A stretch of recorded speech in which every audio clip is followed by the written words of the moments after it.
केबे भाबिछंती कि किछि लोक जेते समस्या आसुथिले भी केबे दुखी हुअंतिनी।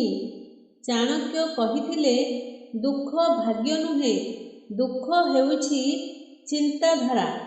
चाणक्य नीति अनुसारे एही चारि प्रकार मनीष केबे दुखी हुअंतिनी। चालंतु आजी एही वीडियो माध्यमरे जानिबा। जेउ मनीष आपणा आशा को नियंत्रण करे, चाणक्य कहती अति आशा हेउछि दुखर मूल।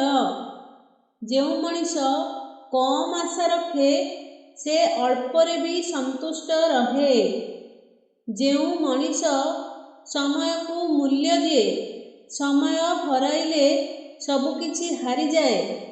किंतु जेउ मनीष प्रतिदिन निजको भल मनीष करिबा पाई चेष्टा करे, से भविष्यतरे केबे दुखी हुए नाही।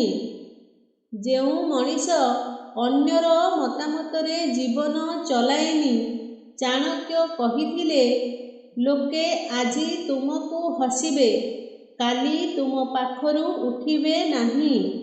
जेउ मनीष निज मनर कथा शुणे, से केबे भितरु भांगी जाए नाही।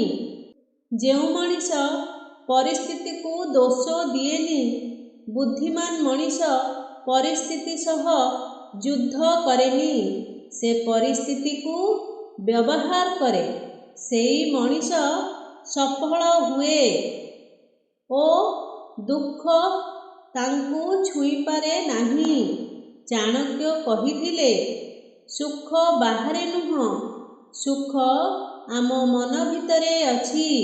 जदि मन शक्तिशाली हुए, तेबे दुख केवल अतिथि होई रहिजिब।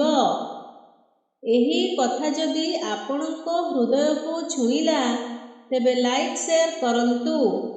एही भली नुआ नुआ वीडियो देखिबा पाई आम चैनल को सब्सक्राइब करी आम चैनल सहित जोड़ी होई रुहंतु।